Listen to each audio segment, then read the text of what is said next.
За хүн ам хамтарсан засгийн газрын нэг бүрэлдэхүүн хэсэг юм а. Ардсан нам бас хамтарсан засгийн газрын нэг бүрэлдэхүүн хэсэг. Ардын нам бас хамтарсан засгийн газрын нэг бүрэлдэхүүн хэсэг. Энд гурван нам чинь нийлээд одоо тулгуурлын асуудлуудыг хамтдаа шийдэцгээе, эв зориг гаргацгаая гэл. Ингээд хамтраад бид нар ажиллаа хийж байгаа юм эрх баригчд байхгүй. Тэгэхээр одоо ингээд улс төрийн жахан иргэдийн мэдлэг муу юм л та. Яагаад гэвэл тэгэхээр хүн нам юм ардсан нам юм сөрөг хүчинд байх хэрэгтэй гэд.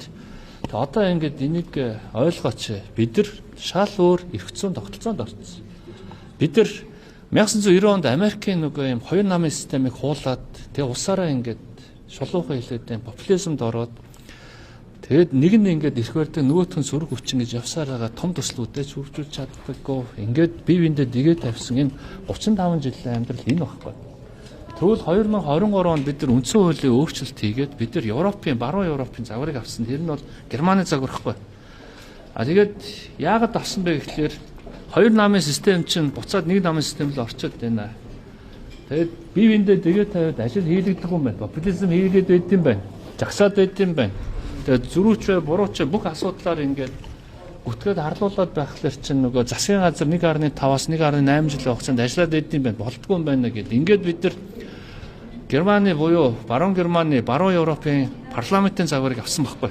Ингээд бид нар одоо үүнээс хойш хамтарсан засгийн газар дандаа ингээд байх боломжтой юм байна. Ингэж сөөхөн монголчууд нэгдэж байгаад томоохон одоо асуудлуудаа шийддэг байхгүй бол одоо хараа л да. Өчигдөр ингээд бид нар биш үү 75 жилийн түүхэнд Монгол улс ингээд хоёр дахь хил боловсролтой хийж байгаа байхгүй. 75 жил маш харамсалтай. Социализм үед хийж чадаагүй. 1990 оноос хойш хийж чадаагүй. Сүүлийн 15 16 жилд өргөн нарийн төмөр зам цариг гэл тэгэл нэг талд нь баахан юм нэг ачааны тэрэгтэй баахан хүмүүсийн лоббигоор төмөр замаа гацаадаг, мөнгөтэй хүмүүсийн лоббиор гацаадаг, авгуул бизнесүүдийн лоббигоор гацаадаг нэг ингээд л эсвэл бусад улсуудын нөлөөллөөр гацаадаг өргөн байна. Өө манайх одоо дэмжихгүй. Тэгээ Монгол улсын эрх ашиг бол одоо юу гэдгийг танк орж ирэх гэж байна ч гэдэг юм уу. Аль эсвэл өөр нөхдүүд нь болохоор одоо ингээд нарийнх нараа явцсан дээрээ ч гэдэг юм. Ингээд үр дүнд нь ингээд хил холбооч хийгдэг бай. Тэгээ үр дүнд нь бид нар асар хэмжээний орлогоо алдсан үнэ. Бидний тооцоогоор $64 алдсан байхгүй. Тэр бага биш шүү. Маш их хэмжээний алдагдал бол үүсчихсэн. Энэ бол алдагдсан боломжийн өртөө бодит үнэ. Тэгвэл Монгол улсын түүхэнд 75 жилийн түүхэнд хоёр дахь гарцсан арай гэж ингээд ярилцаад өчигдөр ингээд шавд ёслол хийж байгаа байхгүй. Гэтэл ийшээгээ ингээд хүмүүс анхаарад за том төсөл маань ингээд явж шүү. Үр дүнд Монгол улсын экспорт 2 дахин өсөх юм байна. Эдийн засаг 2 дахин тэлэх юм байна. За болж шүү гэсэн байдлаар хандхаас илүү ингээд ийм одоо нэг өөр ингээд хов чигээр ингээд яваад байгаа нь харамсалтай. Байж байгаарай. Одоо би юу хэлэх гээд байна гэхлээр энэ засгийн газар дор шанд гэдэг хүн худлаа шулгаа хийх гэж засагт ороогүй байхгүй. Их мэдл байхгүй шүү дээ. Шулуугаа хийлээд яг л ингээд байснараа л явж л байна. Ажлаа хийж л байна. 7 хоногийн 7 хоног ажиллаж байна. Маш их хичээж ажиллаж байна. Одоо энэ хил холбоолтыг хийх гэж бид нар 3 удаа явсан байдیں۔ 3 удаа ингэж ярьсан байдаг. Гэтэл яг ямар асуудал үүсч вэ гэхэлэр анхны удаа ингэж яваад хил холбоолтоо хийхгүй бол болохгүй нэ хитрхи популизм байна гэд ярихад төсвийн асуудал гараад ирсэн. Дараа нь 2 сарын 14-нд бид нар нөгөө Харбин яваад тэнд очиод нөгөө гар үсэг зурсан шүү дээ. Тэгсэн чинь дахиад ингэж нэг юм засгийн газар огцор гэдэг асуудал ингэ гаргаад ирдэг. Тэгвэл одоо ингэж өчигдөр ингэ нээлттэй хийж байгаа байхгүй. Тэгээ нээлттэй хийгээд ирэнгөө дахиад ингээд бужигнаад байгаа. Энэ өөрөө Монгол улс аягүй арчилсан бас мөн л та. Тэгтээ нөгөө юм бужигнсан тэгээ нэг иргэдэн эндээ нөгөө эдийн засгийнхаа том асуудалтай ач холбогдол өгдөггүй. Ийм улс болохоор эдгэртэй ч хамтарч ажиллах уугүй гэдэг буруу сигналыг олон улсад өгөх гэдэг нь маш харамсалтай байхгүй. Тэгээ ийм болохоор би хэлэх гээд байгаа зүйл нь юу вэ гэхээр тухайлбал орлогоо нотол гэдэг зүйл бол арчилсан улсад байх ёстой. 2018 онд хүн нам тохиолдолд орлогоо нотлогыг хөдөлгөөн хийжсэн. Үнэн. Тэгээд хэрвээ худлаа сулаа хийсэн ийм хүмүүс авах юм бол тэрийг нотлох ёстой л гэсэн юм. Тэр бол зарчим зөв баг.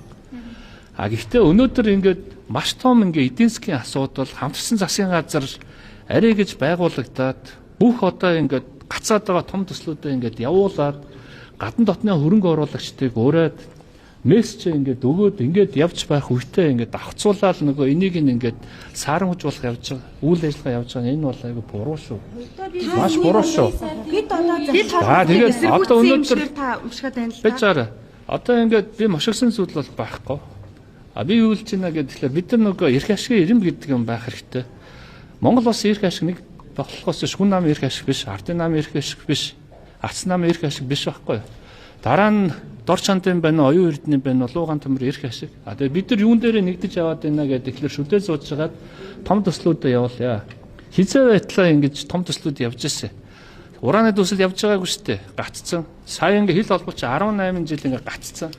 Одоо эн чинь бий болол ирэх юм бол одоо манай экспортын нүүрс чинь 165 сая 2 дахин өсөж чинь. Дараагийнхаа 3 дахь холболтыг хийн, 4 дахь холболтыг хийн, 5 дахь холболтыг хийн гэдэг.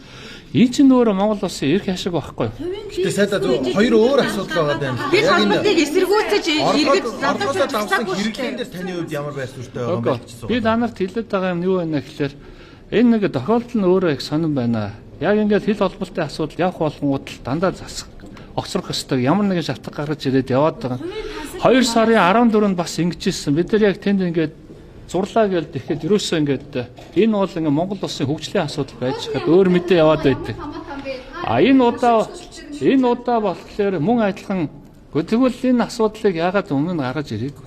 Яагаад цаавал яг энэ өдөр нь ерөнхий сайдын өдөр нь зөв юм уу сайдаа? тэрэн дээр бол би Бүгдийг тасаглалыг та одоо өмөрч яриад байна шүү дээ. Гого та нарын хувьд байна шүү дээ. Би нөгөө ач холбогдлоо ингээ хараач гэх. Өнөөдөр би ингээд өглөөл бууж ирж байгаа. Өчигдөр өөрөө хятадын талтай ярьж байгаа, бизнес эрхлэгчтэй ярьж байгаа, уучлалтаа гуйж байгаа. Одоо үл ойлголцол байхгүй хамтраад ингээд урт хугацаанд доктортой бизнес эрхлэгчтэйгээ дэмжиж явна гэдэг ийм ойлголт ингээд яваад өглөө өрөөл тэрэнгүүт тэнд ингээ асуултын шаалгуур орлого нотлох асуудал ингээд чухал болсон байгаа байхгүй. Тэгэхээр чи 30 жил бид нар ингээд маргалдаад хэрэлдэж ирсэн. А би зарчмаа бол хэллээ шүү дээ. Орлого нотлох хөдөлгөөний хүн нам өөрсдөө санаашилж хийж ирсэн юм аа. Тэгээ энэ байр суурь бол зөв. Яга улс төрийн акц хийхгүй сургуучны хайлтыг хийхгүй. Та нартай хэлээд шүү дээ. Сүрэг хүчин гэдэг чинь өнөөдөр ганцхан ардын нам дандаа засаглаа та бүхэн ингээд ардын нам л эрх баригч бус сүрэг хүчин буруу ойлгоод шүү. Тогтолцоо ч өөрчлөгдөөд одоо хамтарсан ерөнхийдөө оюутныг огцруулсан зүйл юм уу? Том төслүүдийг залуучууд эсэргүүцээгүй шүү дээ. Сайдаа гол нь ийм тансаг хэрэглэхээ орлого энэ асуудал дээр Монгол одоо ингэ бүгдийг өмөрсөн ийм байдалтай байгаа. Би байна шүү дээ. Яг ингээд өмнөх 4 жилийн хугацаанд ганцаараа энд ингээл асуудлуудаа яриад явчихсан. Бүгдээрээ ингээл нэг талтай байсан. За одоо би ингээд засгийн газарт орж ирлээ. Тэр чинь зөөлөн суудал биш байхгүй. Маш их ажил байна. Маш их популизм байна. Маш их юм ашиг сонирхлууд байна. Бодит байдал дээр. Тэгвэл энэ чинь засгийн газрын гишүүний хувьд биш. Яг хувь гишүүний хувьд байж байгаа. зарчмын хувьд байж байгаа. Одоо би харин та нар нэг юм дээр анхаараач гэдэг юм. Яг ингээд том төслүүд ингээд хөдөлгөх болохоор урааны эсрүүцчт нь гараад ирдэг. Хил холбоотоор гараад ирдэг. Одоо хэд тансаг хэрэглээний асуудал яриад байна. Өнөөдөр Монгол улсын хэдэн иргэн 30 Тэгэхээр мэдээж яг тийм асуудал байгаад байж. Хэвлэлийнхэн маань би та нараас хүлээж ирсэн бол эхлээд яг Монгол улсад ямар эдийн засгийн ач холбогдолтой юм бэ?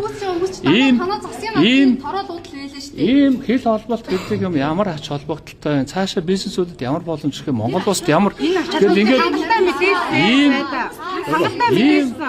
ийм асуудал. Би одоо өнөөдөр тохиолбол хурж ирээл та бүдэд яриа өгч шít. Энэ мэдээлэл өгмөр байхад зөрүүлээд ингээд та нар чинь зөрөг хүчин бидтэй.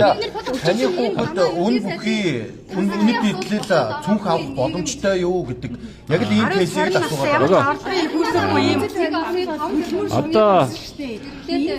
Одоо давэний зүйлийг хэлчихье. Та ард түмнийхээ талд байгаа мó эсвэл ардын намын даргын Монгол улсын эрх ашиг хаана байна? Тэнд бол хүн нам байна. Хүн намын даргавд бол байна.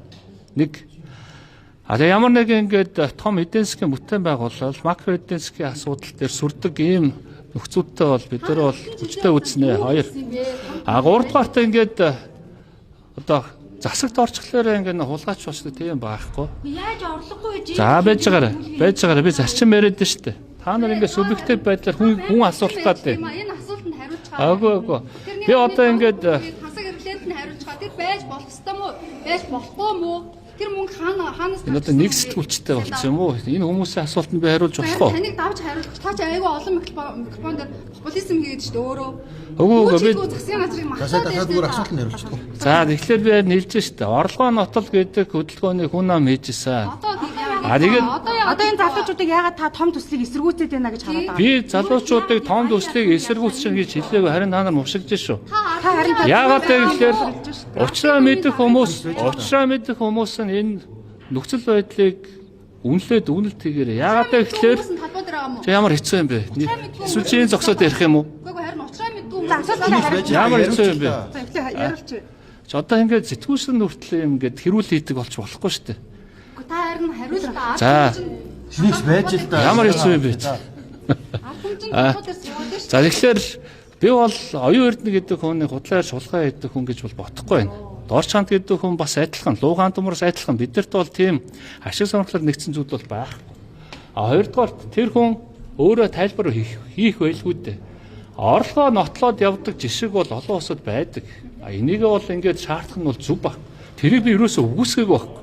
А тэрнээс илүү цаатал нь юу болоод байна гэхээр яг ийм ингээд улс орны эрх ашиг хангасан ийм чухал үйл явдал болгонд давхцаад энэ нэг процесс болоод байгаа нь энэ өөрөө бол биш шүү. Уршигтай шүү.